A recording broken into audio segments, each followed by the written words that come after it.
mula sa tanggapan ng punong guro ng Makabaklay National High School. Narito ang State of the School Address.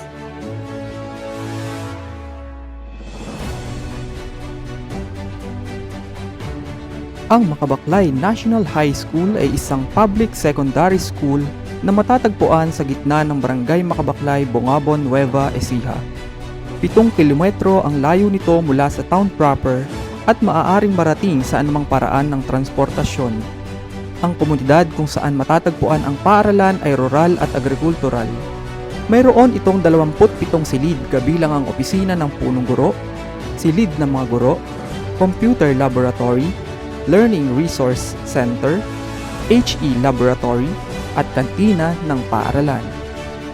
Mayroon itong 29 na junior high school teacher at 9 na senior high school teacher, isang head teacher 3 at isang punong guro 3 sa katauhan ni Dr. Jeneline T. Batoy na kamakailan lamang ay pinalitan ni Dr. Marjorie R. Caballero. Sa kasalukuyan, ang paaralan ay may kabuoang 1,144 na mag-aaral. 817 dito ay junior high school at 327 naman ang senior high school na nagmula sa mga feeder barangay na Makabaklay, Tugatog, Antipolo, Pesa, Dingmala, Hiniero, Santor, Kalaanan at Labi. Layunin ng Makabaklay National High School na magbigay ng kaukulang edukasyon sa lahat ng mga mag-aaral upang magkaroon sila ng kaalaman, kasanayan at karakter na tutulong sa kanila na paunlarin ang kanilang buong potensyal upang maging produktibong mamamayan ng bansang ito at nang sa gayon ay mapadali ang pagbabawas ng kahirapan at pagtataguyod ng socio-economic na paglago at pambansang kaunlaran. Naniniwala ang Makabaklay National High School na ang lahat ng mga mag-aaral ay may karapatan at maaaring matuto ng pinakamahusay sa pamamagitan ng isang mataas na kalidad ng edukasyon, na ang bawat mag-aaral ay isang natatanging individual at dapat nabigyan ng mga pagkakataon sa pag-aaral na nagbibigay inspirasyon sa tagumpay at pakikipagtulungan sa pagitan ng paaralan, pamilya at komunidad ay mahalaga sa pagkakamit ng may katuturang mga layuning pang-edukasyon.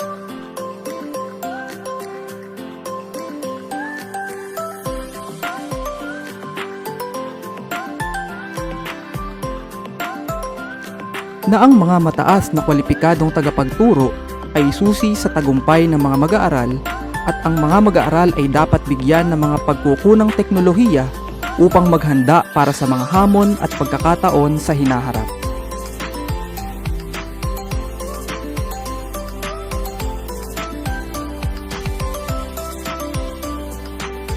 Sa malakas na pakikipagtulungan sa ating mga magulang, komunidad at stakeholder, ang paaralan ay nangangarap na maging sentro ng kahusayan sa mga tuntunin ng akademiko, praktikal na mga kasanayan, at ng karakter at disiplina. Patuloy naming patataasin ang antas ng pagganap ng aming mga mag-aaral sa lahat ng mga asignatura, kung kaya't ang mga guro ay nagsasanay ng patuloy na propesyonal na pag-unlad.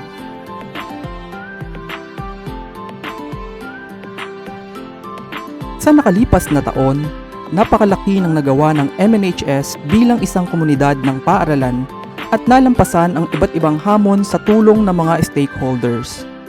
Kabilang sa mga magagandang aktibidad ng paaralan upang mapataas ang enrollment ay ang taunang pagsasagawa ng maagang pagpaparehistro o early registration.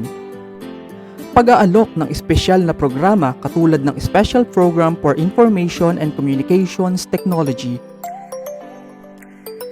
pakikipagtulungan ng paaralan sa iba't ibang stakeholders tulad ng sangguniang barangay, lokal na komunidad at iba pa. Pagtugon ng mga LIS at e-based coordinators sa mga alalahanin sa pagpapatala ng mga mag-aaral sa pamamagitan ng tulong teknikal.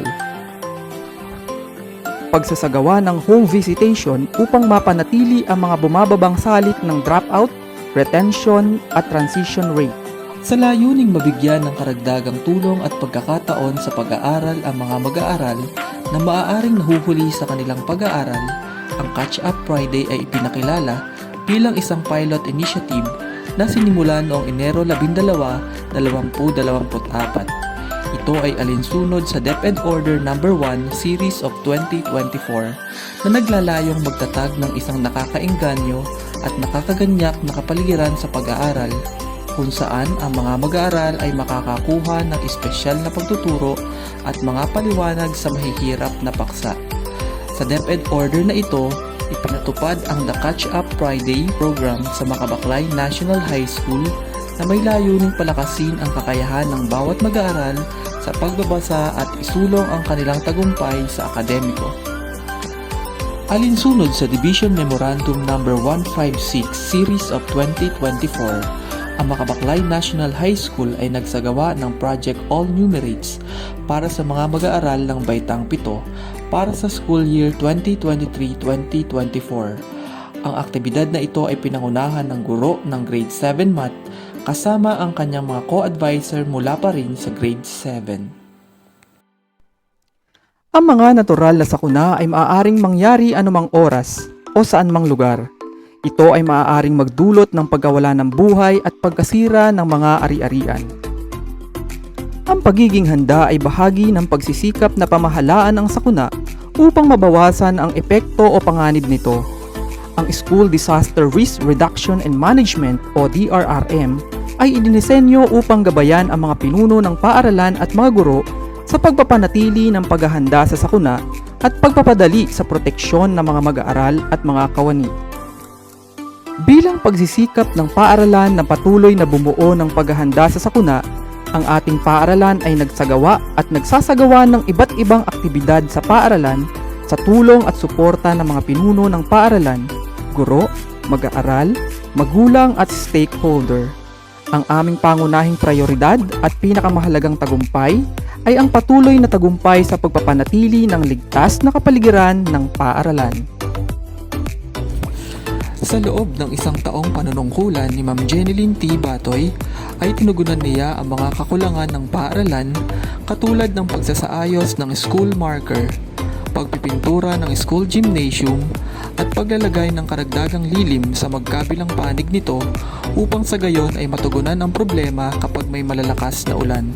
Ito ay sa pamamagitan ng pagtutulungan ng mga magulang at mga alumni ng paaralan.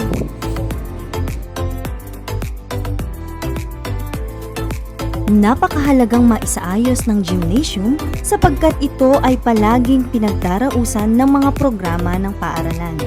Gayon din ay ginawang napapanahon ang DRRM Info Board, repainting ng school ID na matatagpuan sa bubong ng senior high school building na malaking tulong upang matukoy ang lokasyon ng paaralan lalo na kung may hindi inaasahang kalamidad. Kanya ding binigyang pansin ang sound system ng paaralan na malaking tulong upang maging mas maayos ang pagsasagawa ng palatuntunan ng paaralan, kagaya ng lingguhang pagtataas ng watawat ng Pilipinas. Kaugnay pa rin ng pagsasaayos ng mga pasilidad ng paaralan ay binigyang tugon niya ang problema sa linya ng tubig upang masuplayan ang lahat ng bahagi ng paaralan.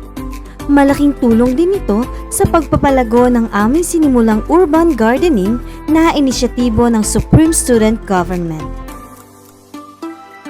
Sa tulong pa rin ng mga magulang, ay sama-sama nating naipundar ang isang sasakyan na malaking tulong sa ating paaralan upang makapaghatid ng mga serbisyo sa ating mga kawani at mga mag-aaral.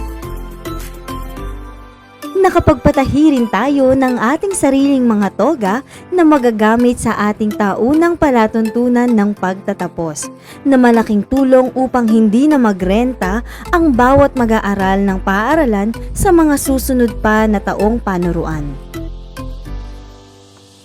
Tinugunan din ng ating punong guro ang mga pangangailangan ng mga kawani sa pamamagitan ng pagkakaloob ng mga first aid kit. Ito ay maaari nilang gamiting paunang lunas kung sakaling magkaroon ng isang aksidente, lalong-lalo na sa kanilang mga mag-aaral.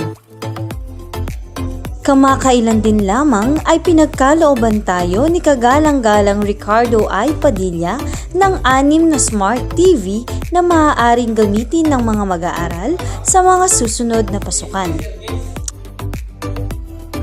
Marami pa tayong gustong makamit. Marami pa tayong gustong abutin. Sa patuloy na pagtutulungan ng mga guro at kawani, mga magulang at mga mag-aaral, ay kayang-kaya nating itaguyod ang isang matatag na Makabaklay National High School.